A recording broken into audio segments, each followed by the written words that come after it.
Here at Centro Suelo Sano in Escamequita, Nicaragua, we've been holding natural building workshops while building a retreat center for Pure Mind retreats.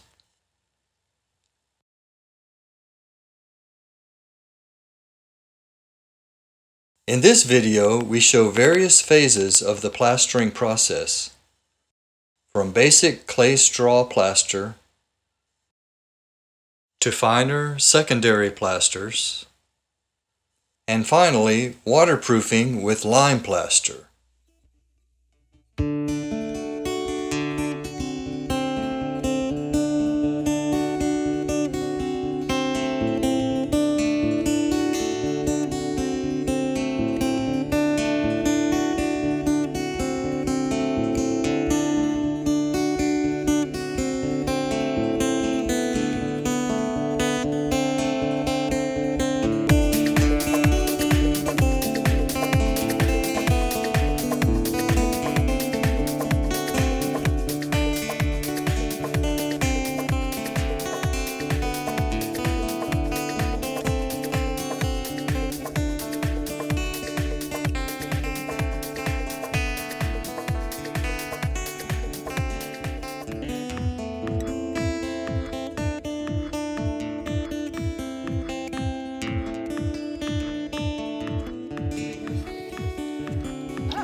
Use a little bit of this later for horse manure just to see how easy it spreads. You know, like tomorrow, maybe what we can do is put another layer on top of what we did today, because what we did today is going to crack, and like we already have cracked horse manure layer from last week, but we can put another layer of horse manure with this clay and some fine sand. And it will be, you'll see how nice it can be.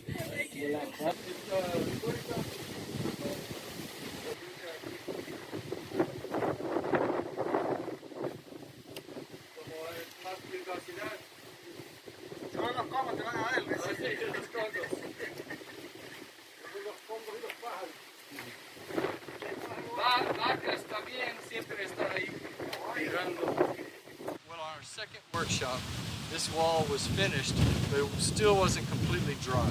Right. So, but we went ahead and plastered it with the lime, and now it's breaking off. So that's an example of What not to do. what not to do. Yeah. Perfect. Don't be in too big a hurry. So we the hard parts. Yeah. It's gotten better with soaking, Yeah. but it's still not ideal. So keep that in mind when we're spreading it. And this is from a shop, right? The source? Yeah, just from like a ferreteria, you know, hardware store. So it depends. The first batch I got was really smooth, so I went back there for this time. I've got another bucket soaking for later use. But yeah, just it gets a little firm.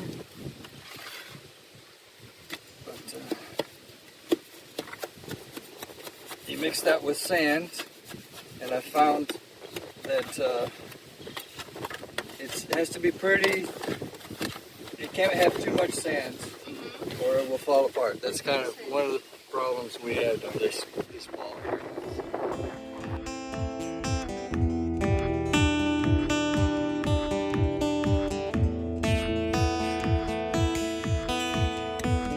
It was the first wall we made, so we kind of did everything too fast. We put on the second plaster like the second day after putting on the cob, and then we put on the third plaster the third day, and then next weekend we already put on the first layer of lime with sand, and then soon after we put on the final pure lime, and it was just too fast for it. You know, I didn't give time for the interior cob to dry, because once the interior cob started drying, it expanded or contracted, and then it pulled away. What I put on top of it pulled away, and most of this has been repaired.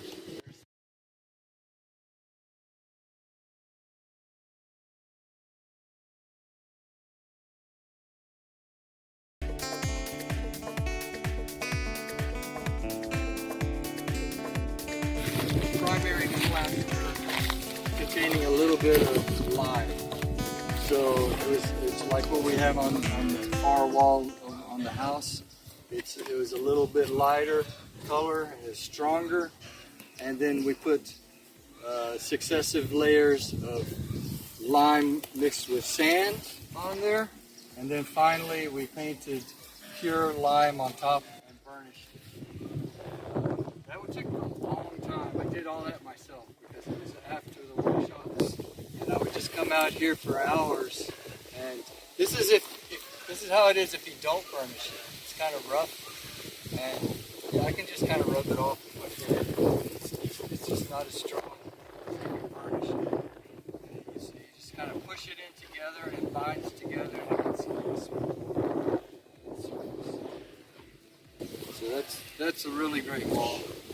But so this is pure lime. So we're doing this kind of in reverse order. This is going to be like the final repail, final plaster, and then after this maybe we'll do some sand in it, which is terrible because like what you're doing is just what I do, you know, push with my fingers on the back. But if you do that too long, it's because it's kind of toxic. And I did that for a couple of days on this wall, and one of my fingers pads started wearing away. It was really painful. So I ended up using gloves. So if you're doing this for more than a couple of minutes, it's good to wear gloves. And of course, when you're mixing the powder or